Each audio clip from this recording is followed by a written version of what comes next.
Bonjour mes amis. Aujourd'hui nous sommes toujours sur nos thèmes.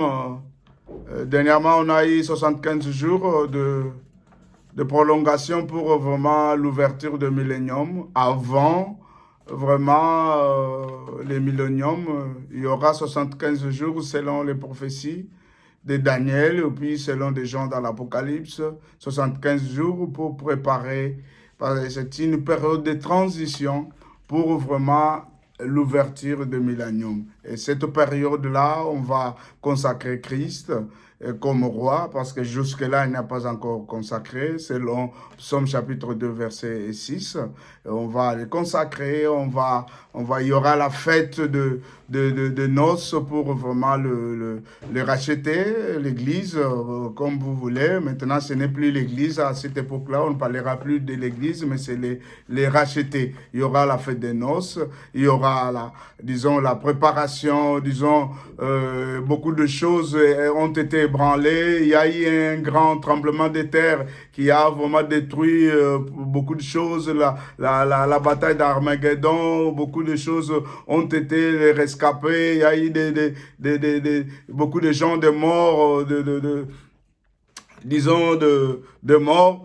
D'où il fallait réparer, il fallait restaurer, il fallait que les temples soient construits, le quatrième temple sur la montagne de Sion. Et puis sur l'esplanade, il y aura la fête. C'est qu'il y a la montagne de Sion qui est la montagne la plus haute du monde et l'esplanade sur la vallée de Cédron pour le moment, mais sera appelée la vallée de Josaphat. Et puis cette fête-là, et puis cette préparation est l'ouverture de Millennium. Mais pourquoi le Millennium? C'est une question. Pourquoi il y a ces Millennium? C'est une période de 1000 ans. Mais pourquoi ça? Pourquoi c'est important pour vraiment avoir cette période de 1000 ans? L'ouverture des Millennium va coïncider avec la dernière fête de Tabernacle. Vous savez que dans la Bible, Dieu a donné à son peuple, au peuple d'Israël, 3 fêtes à célébrer l'année. La fête des sans levain, qui est avec la fête de Pâques, et la fête des semaines, qui est la moisson, la fête des semaines, qui est la moisson, la Pentecôte. Et la dernière fête, il y en a 7 qui sont divisées en 3. Et la dernière fête qui est, la dernière est la fête des tabernacles. C'est qu'on a récolté, on est content de toutes les récoltes faites, pendant ce temps que nous avons vécu. Et cette fête des tabernacles, nous nous reposons. Nous avons la joie pour vraiment fêter cette fête de tabernacle que Christ lui-même, ça va coïncider, l'ouverture de le Millennium, ça sera vraiment, va coïncider avec cette fête de tabernacle. Vous savez que la fête de Pâques est déjà faite, Christ a été ressuscité, il est mort et ressuscité, la fête de Pâques, il est notre Pâques, la fête, de moisson qui est la Pentecôte a été déjà faite, le Saint-Esprit est descendu, et la dernière fête qui est la fête de Pentecôte, c'est les jours, c'est ça, va coïncider avec cette Millennium, la période de 1000 ans, où Christ sera roi de toute la terre. Jusque-là, il n'a pas été vraiment consacré roi, il n'a pas été roi comme roi. Vous savez qu'en Israël, à Jérusalem, on l'a refusé, il n'a pas été consacré comme roi. Il sera consacré pendant cette année de Millennium, cette année, 75 jours de prolongation, la transition, vraiment, cette période de transition pour vraiment l'ouverture de Millennium. C'est que Millennium, l'ouverture, ça coïncide avec la fête des tabernacles. Vraiment, nous avons la nature attend la révélation des fils de Dieu. Romains chapitre 8, verset 19. Il nous dit ceci, la révélation, la création attend la révélation des fils de Dieu. c'est que le millénium, c'est une révélation, parce que la création attend cette révélation-là de Fils de Dieu. C'est que le millénium, c'est une révélation pour le peuple de Dieu. Le peuple, le Fils, toute la création attend cette révélation-là au Fils de Dieu, nous qui sommes les Fils de Dieu. Deux, ça sera un temps de repos, ça sera le sabbat. La terre a fait. Vous savez que la terre que nous voyons aujourd'hui, ce n'est pas la terre comme Dieu l'avait créée.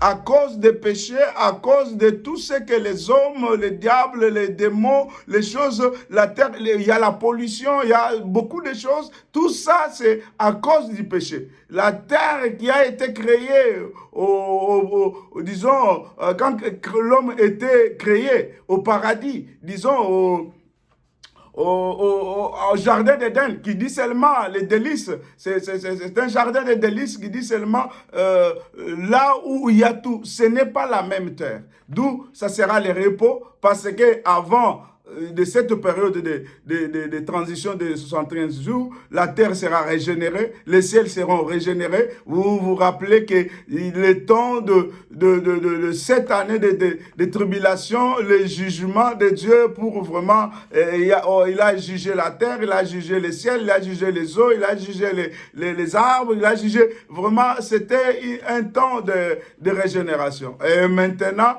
le millénium, pourquoi? C'est un temps de repos, c'est un sabbat pour la terre. C'est un sabbat pour la terre tout entière.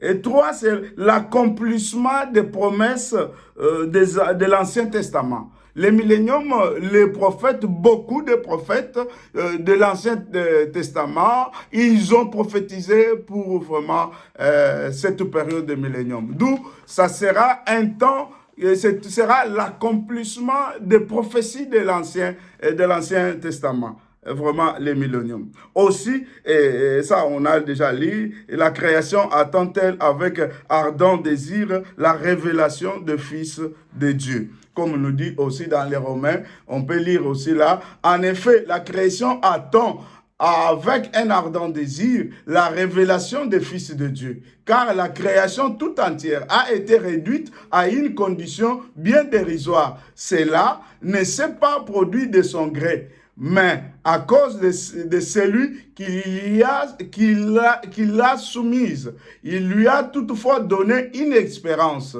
C'est que la création elle-même sera délivrée de l'esclavage, de la corruption, pour accéder à la liberté que les enfants de Dieu connaîtront dans la gloire. C'est que le millénium, c'est la liberté des enfants de Dieu. Et comme nous dit dans le verset 21, c'est que la création elle-même sera délivrée de l'esclavage, le millénium.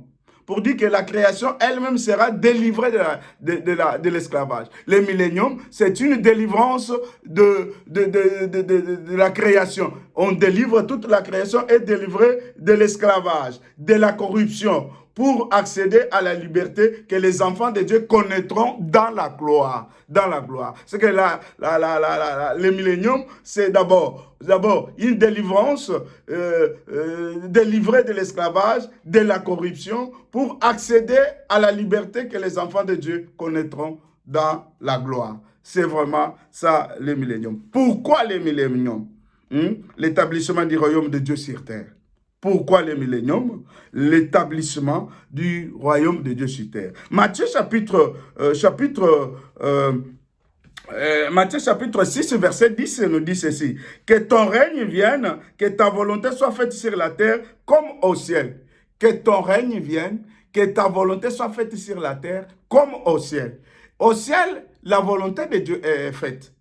Comme nous sommes là, la volonté de Dieu au ciel est faite. En revanche, sur la terre, c'est là où la volonté de Dieu n'est pas faite. D'où, le millénium, c'est quoi? C'est pour que la volonté de Dieu soit faite sur la terre comme au ciel. Au ciel, les anges obéissent Dieu. Sa volonté dans son trône, nous prions. Les chrétiens prient.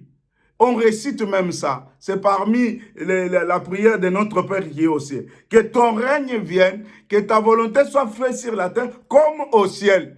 au ciel, la volonté de Dieu est faite. C'est sur la terre que la volonté de Dieu n'est pas faite. Et c'est pour cela, le millénium, c'est un règne, c'est que ton règne vienne. Le règne que nous appelons, les prières que nous faisons, que quelquefois on n'a pas même, on ne se rend pas compte de cette prière-là, que ton règne vienne. Jusqu'à le règne de Dieu sur la terre n'est pas là. Mais le millénium sera le règne de Dieu sur la terre. Vous comprenez? Et la volonté de Dieu sera faite dans le millénium comme au ciel. Aujourd'hui, la volonté de Dieu n'est pas faite sur la terre.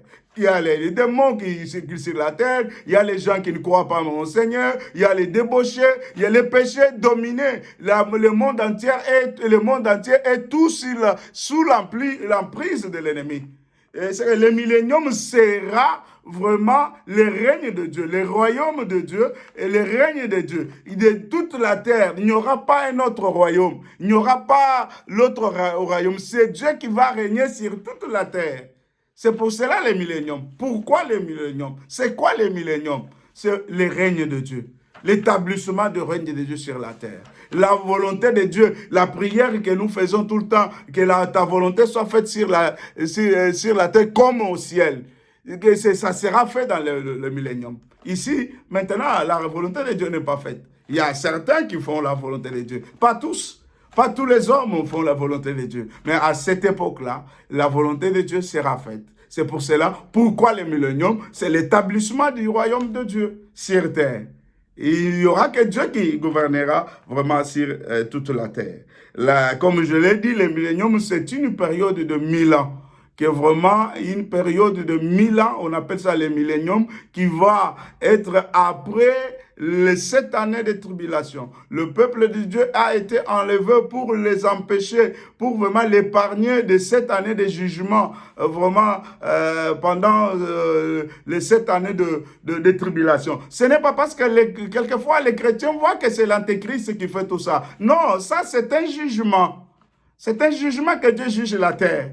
Ce sont des punitions, en quelque sorte, autrement dit. Ce sont des punitions que Dieu punit la terre, que Dieu punit le monde, que Dieu punit les péchés, punit les hommes, punit la terre, punit le ciel, punit les étoiles.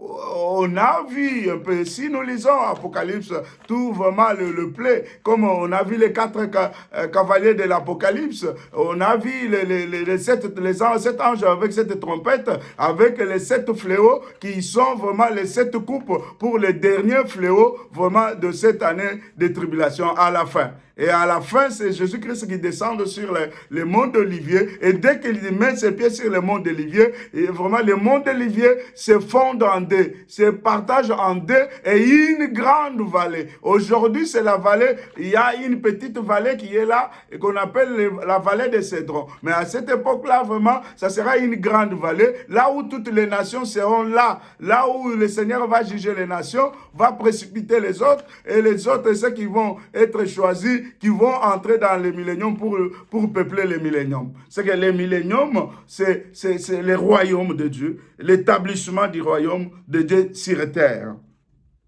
Et comme on a bien dit, que ton règne vienne, que ta volonté soit faite sur la terre comme au ciel. Aujourd'hui, la volonté de Dieu est faite dans le ciel. Dans les ciels. Mais en revanche, sur la terre, la volonté de Dieu n'est pas faite. Romains chapitre 15, verset 12 nous dit ceci. Ésaïe dit aussi, Ésaïe le prophète, il sortira d'Isaïe un rejeton qui s'élèvera pour régner sur les nations. Les nations espéreront en lui.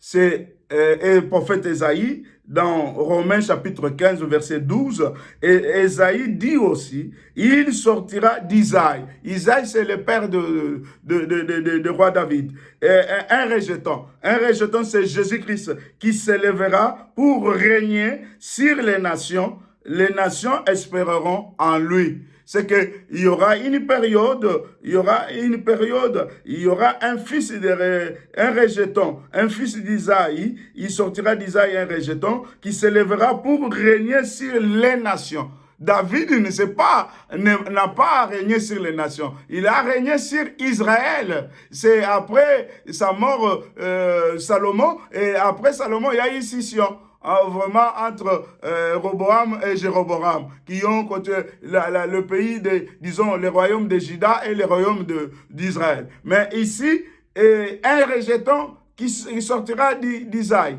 et vraiment régnera sur les nations. On parle de Christ. C'est à ce moment-là, le millénium, qu'il y aura un rejeton de David, qui est Christ Jésus. Il est le lion de la tribu de Juda. Il régnera sur les nations. Parce que toutes les nations seront vraiment gouvernées par Christ. Il sera le roi de toutes les nations. Il sera oint. Maintenant que je vous parle, maintenant que je vous enseigne, Christ n'est pas encore oint comme roi, comme nous dit sa parole. Il sera oint au mont de Sion. Ce n'est pas dans les ciels, mais ici, sur bas, à Jérusalem. C'est pour cela que je vous dis toujours, c'est vraiment notre avenir, c'est Jérusalem. Et Jérémie 23, 5 aussi dit ceci, voici les jours viennent, dit l'Éternel, où je susciterai à David un germe juste. Il régnera en roi. C'est que Christ va régner. Comme Ésaïe, comme Jérémie 23, verset 5 dit, voici les jours viennent, dit l'Éternel, où je susciterai à David un germe juste, il régnera en roi et prospérera, il pratiquera la justice et l'équité dans le pays. C'est qu'il y a un temps, le temps de millénium, où Christ vraiment, l'Éternel va susciter vraiment un germe juste à David, il régnera en roi, et prospérera, il pratiquera la justice et l'équité dans le pays. C'est ce temps-là de millénium où Christ va juger avec équité, avec justice, avec équité. Il va régner avec justice, avec équité dans le pays. Zacharie 14, 9 dit ceci, pour vraiment compléter vraiment l'établissement du royaume des cieux sur la terre, comme dit, comme selon l'accomplissement aussi des promesses des anciens, de l'ancienne alliance, Zacharie 14, 9 dit ceci, l'Éternel sera roi de toute la terre. En ces jours-là, l'Éternel sera le seul éternel, et son nom sera le seul nom. Zacharie vraiment nous explique ici. L'Éternel sera roi de toute la terre. En ces jours-là, l'Éternel sera le seul éternel. Et son nom sera le seul nom. Pour dire qu'il n'y aura pas un autre roi au millénium. Au millénium, il n'y aura qu'un roi. Le Christ. Le roi des rois. Et il va, comme vous savez que à la période de transition, là, les 75 jours de prolongation, il y aura un tribunal de Christ. Christ va récompenser les saints, va récompenser les rachetés. Et certains gouverneront 10 villes, d'autres 5 villes. Disons, ils ont déjà, il y a eu le partage disons, des nations. Peut-être la France, c'est un frère tel qui va gouverner la France. L'Amérique, c'est une sœur telle qui va gouverner l'Amérique. Mais tout le pouvoir central disons de Jérusalem, sur le mont de Sion, sur le temple, le 4e temple qui sera construit dans la période de transition, vraiment surnaturellement, parce que tout était ébranlé. Il y a eu vraiment la topographie du monde entier a été changée. Certaines îles ont été vraiment disparu. Maintenant, tout est construit surnaturellement par les anges. Et Christ va gouverner vraiment dans les temples, dans son trône, sur le mont de Sion, et les saints gouverneront des villes, gouverneront des nations. Disons comme l'Empire romain. L'Empire romain est divisé. Il y avait un empereur à Rome, mais maintenant, comme en Syrie ou en Israël, il y avait un gouverneur. C'est dans cette forme-là, parce que ce sera un royaume. Il n'y aura pas de président, des choses, la démocratie, il n'y aura pas. C'est la fin, disons, la fin de cette année de tribulation. C'est la fin de la démocratie, la fin de tout. Maintenant, c'est la théocratie. C'est Dieu seul qui va gouverner comme roi. Il est souverain. Il est souverain comme roi. L'Éternel sera roi de toute la terre en ces jours-là. L'Éternel sera le seul éternel et son nom sera le seul nom. Daniel aussi nous a expliqué ça il a écrit ça dans le chapitre 2 pour comprendre un peu vraiment les royaumes de Christ. Dans ces temps-là, Daniel chapitre 2 verset 44. Dans le temps de ces rois, le Dieu des cieux suscitera un royaume qui ne sera jamais détruit et qui ne passera point sans la domination de notre peuple. Il brisera et anéantira tous les royaumes, tous les royaumes là, et lui-même suscitera éternellement. C'est que la vision du roi Nebuchadnezzar, que Daniel a interprété, d'abord il a révélé, rappelé les songes et interprété les songes. Vraiment, le roi Nebuchadnezzar, il y avait la tête d'or. C'était disons le royaume de Babylone. Après, il y a eu les Perses et les Mèdes. Après, les Perses et les Mèdes et les Grecs. Et les royaumes, disons, l'Empire romain était représenté par des jambes. Et ces deux jambes-là, à la fin, des jambes-là, c'était divisé. Et à la fin, il y aura 10 nations qui vont susciter, qui vont faire l'alliance, qui vont vraiment établir vraiment disons, l'antéchrist. Disons, maintenant, la statue sera brisée tout entière. Et tous les royaumes et les royaumes romains et l'Empire romain et les 10 nations qui ont été, parce que l'Empire romain était divisé en deux, de l'Est et de l'Ouest. Et puis, après, dans le dernier temps, il y aura 10 nations qui vont vraiment s'allier pour vraiment introduire l'antéchrist. Et il brisera. Sans le secours d'aucune main. Et cette pierre-là va briser vraiment le statut. Et disons, c'est pour dire qu'il n'y aura pas d'autre royaume.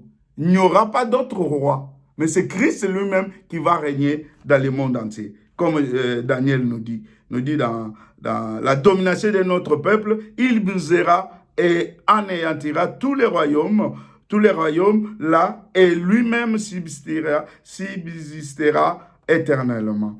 1 Pierre 1, chapitre 3 à 5. C'est quoi le millénium? Le millénium, pourquoi le millénium?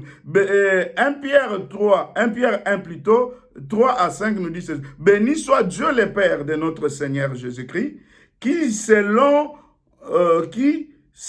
sa grande miséricorde, nous a régénérés pour une espérance vivante par la résurrection de Jésus-Christ d'entre les morts, pour un héritage qui ne se peut ni corrompre. C'est pourquoi le millénium? Le millénium, c'est un héritage pour les saints. Comme ici, Paul nous a écrit, il dit, béni soit Dieu, le Père de notre Seigneur Jésus-Christ, qui, selon sa grande miséricorde, nous a régénérés, nous sommes régénérés, pour une espérance vivante, par la résurrection de Jésus-Christ d'entre les morts, pour un héritage qui ne se peut ni corrompre, un héritage qui ne peut pas ni être corrompu, ni souillé, ni flétri, lequel vous est réservé dans le ciel à vous. C'est qu'il y a un héritage qui ne sera ni souillé, ni détruit, ni flétri, ni corrompu dans les cieux. Et cet héritage-là, c'est pour nous. On nous a réservé ça dans les cieux. Dieu le Père et le Jésus-Christ et le Père de Jésus-Christ nous a réservé vraiment cet héritage-là dans les cieux. Par la puissance de Dieu, être gardé par la foi pour le salut prêt à être révélé dans les derniers temps. C'est un héritage qui nous a été réservé dans les cieux. Et le millénium, c'est un héritage pour les saints. Un héritage qui ne sera jamais corrompu. Un héritage qui ne sera jamais souillé. Le millénium. C'est d'abord, c'est le repos, les sabbats pour la terre. C'est le repos, les sabbats pour le peuple de Dieu. C'est un héritage, le millénium. Je suis toujours là dans l'introduction des milléniums. Dans l'introduction des milléniums. Et Daniel 7, 27 dit ceci. Daniel, chapitre 27, dit ceci, on peut lire rapidement. Daniel, chapitre 7. Non, j'aimerais lire Éphésiens. J'aimerais lire Éphésiens. Excusez-moi que je cherche là.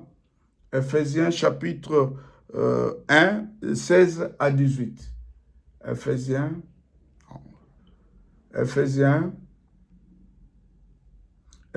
chapitre 1, verset 16 à 18. Verset 16 à 18. Éphésiens, chapitre 1, verset 16 à 18. La Bible nous dit ceci. Verset 16 à 18, oui. Je ne cesse de dire ma reconnaissance à Dieu à votre sujet quand je fais mention de vous dans mes prières. Je demande que Dieu de notre Seigneur Jésus-Christ, le Père qui possède la gloire, vous donne par son esprit sagesse et révélation pour que vous connaissiez, qu'il illumine ainsi votre intelligence afin que vous compreniez en quoi consiste l'espérance à laquelle vous avez été appelés. Et quelle est la glorieuse richesse de l'héritage que Dieu vous fera partager avec les membres du peuple saint. Il y a toujours cet héritage-là qui nous a été réservé. Que notre yeux soit illuminé. Et ainsi votre intelligence, afin que vous compreniez en quoi consiste l'espérance à laquelle vous a été appelé. Quelle est la glorieuse richesse, héritage que Dieu vous fera partager, que Dieu vous a réservé avec les membres du peuple saint. C'est vous, l'héritage.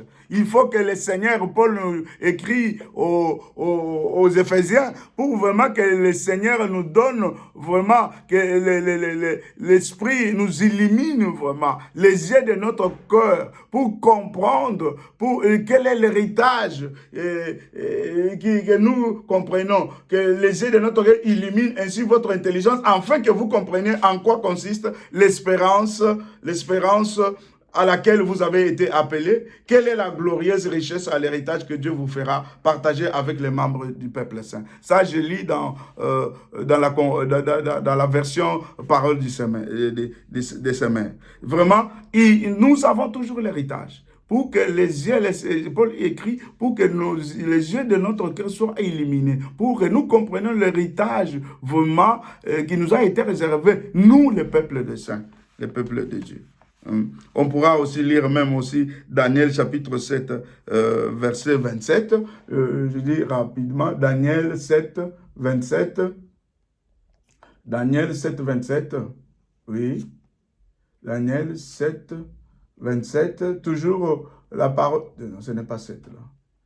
7, 27. Toujours la parole du Seigneur. 7, 27. La version sommaire.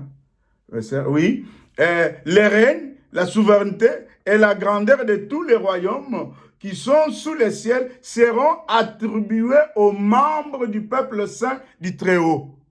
C'est que le millénium a été attribué aux membres du peuple du Très-Haut. C'est que le millénium, c'est pour toi, c'est pour moi. Pour ce royaume-là, que Christ va régner, toi tu seras aussi récompensé, tu seras reposé, le Seigneur va t'essuyer les larmes, pour que tu sois là, que tu règnes avec lui.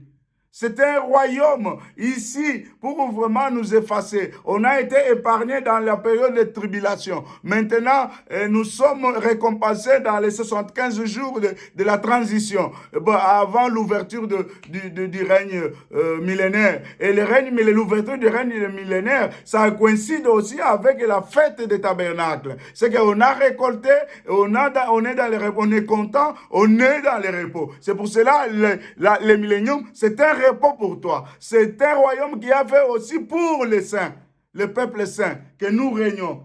Vous comprenez? Le règne de ce peuple est éternel et toutes les puissances du monde les serviront, en lui obéiront. Vous comprenez? Le millénium, c'est un héritage. C'est un royaume de peuple saint pour te récompenser, pour que tu sois vraiment dans ces choses-là. Le millénium, c'est un héritage. C'est un héritage, vraiment. Daniel 7, 27, on a lu ça. Le règne, la domination et la grandeur de tous les royaumes qui sont sous les cieux seront donnés au peuple de saints du Très-Haut. Son règne éternel et toutes les dominations le serviront et lui obéiront. Le règne avec le Seigneur. Comme je l'ai dit dans l'Apocalypse, dans 2 Timothée chapitre 2, verset 12. Si nous persévérons, nous régnerons aussi avec lui. Si nous le régnons, lui aussi nous régnera. C'est que si nous persévérons, comment persévérer? Si nous persévérons dans la parole, si nous gardons la parole, si nous marchons avec lui, dans la vie de méditation, dans la vie de prière. On ne prie pas, c'est une relation avec le Seigneur. Comment le salut, c'est quoi? Nous croyons en Jésus-Christ. Nous croyons comme notre Seigneur et Sauveur. Nous commençons à l'obéir. La prière, c'est un dialogue. On doit prier chaque jour, chaque matin. À tout moment, il faut prier. Le prier sans cesse. C'est une relation. Et cette relation-là, le Seigneur va te parler, va te dire des choses. Tu dois être fidèle à ce qu'il va te dire. Par son esprit, il nous conduira. Et seulement, tu peux être aussi, il y aura aussi des obstacles, il y aura aussi des choses. Ce n'est pas dit que parce que tu es avec le Seigneur, tu n'auras pas les obstacles, il n'y aura pas de problèmes. Il y aura des problèmes, mais il faut persévérer. Il dit ici, 2 Timothée chapitre 2, verset 12, il dit, si nous persévérons, nous régnerons aussi avec lui. Si nous le régnons, lui aussi nous régnera. Apocalypse 5, verset 10, dit ici, tu as fait d'eux un royaume de sacrificateurs pour notre Dieu, et ils régneront sur la terre. Tu as entendu? Tu as fait d'eux un royaume de sacrificateurs pour notre Dieu, et ils régneront sur la terre. C'est Apocalypse chapitre 5, verset 10. Ils régneront pas dans les ciels. Parce que beaucoup de chrétiens voient que nous régnerons dans les ciels. Non, ce n'est pas dans les ciels. Les ciels, ceux qui sont là depuis que Christ a été ressuscité, ils sont dans les ciels. Ils attendent vraiment pour que toute l'équipe soit au grand complet. Pour que vraiment le peuple des saints soit enlevé, pour vraiment que les 7 années de tribulation soient passées et on a jugé le monde, pour que nous descendons maintenant avec lui dans les chevaux blancs, habillés en blanc, et nous descendons avec lui sur le mont d'Olivier. Et là, déjà, il va frapper l'antéchrist, le faux prophète, il va les précipitamment vivants dans le feu. Et vraiment, les soldats, disons, tous les cadavres qui seront à Jérusalem, ils vont appeler, disons, les oiseaux, la fête des oiseaux, pour que les oiseaux mangent tous ces cadavres-là. Et puis, il y aura une construction, Jérusalem sera rétabli, des constructions, des autoroutes, des choses surnaturellement dans ces 7 jours-là. Et il y aura la fête des noces, il y aura d'abord, disons, Christ sera couronné comme roi, et la fête des noces. Et l'ouverture maintenant des milléniums. Et cette ouverture coïncidera avec la fête des tabernacles, avec Christ, comme nous avons lu. Le règne avec le Seigneur. Il y aura, le règne avec le Seigneur. Le Seigneur, le millénium, c'est un repos, vraiment de la terre. Un repos des saints. C'est vraiment un héritage, les milléniums. Vraiment, c'est la promesse, vraiment, c'est l'accomplissement de la promesse de l'Ancien Testament. Et les milléniums, Christ va régner. Il va régner. Nous aussi, nous régnerons avec lui dans les milléniums. C'est que le millénium a été fait. C'est un héritage pour toi. C'est un héritage pour moi. Et tous ceux qui persévéreront, comme je viens de le dire, il faut marcher avec lui dans la crainte de l'Éternel en mettant la pratique à sa parole, en persévérant, pas la vie des péchés. La vie des péchés, c'est comme on veut encore crucifier Christ pour la seconde fois. D'où Christ a été sacré, sur la croix qu'une seule fois, et une seule fois pour toutes. Disons, la vie ça peut arriver qu'on a péché. Mais pas pécher chaque jour on pêche chaque jour. Ça peut arriver. C'est pour dire que ça vient occasionnellement. Et tous ceux qui marchent avec lui, dans la fidélité, dans la crainte de sa parole, en persévérant. Ce sont eux-là qui seront vraiment, qui persévéreront et qui régneront avec Christ. Vraiment, je bénis mon Dieu. Prochainement, on va voir vraiment la vie dans les milléniums. On a vu maintenant les milléniums, c'était comme introduction pour que le peuple de Dieu comprenne un peu c'est quoi d'abord les milléniums. Pourquoi les milléniums? C'est ce que nous venons de dire, c'est le repos de Christ, le règne de Dieu qui a été prophétisé, qui a été annoncé par les prophètes des anciennes alliances, même de nouveaux comme Paul et autres. Même Christ lui-même, il a prophétisé pour les royaumes. Il a dit parmi ces paraboles, comme la parabole de Mine, il parle du royaume millénaire. Je bénis mon Seigneur, que vous soyez bénis, que le Seigneur vous bénisse dans le nom de Jésus, si nous avons prié. Amen.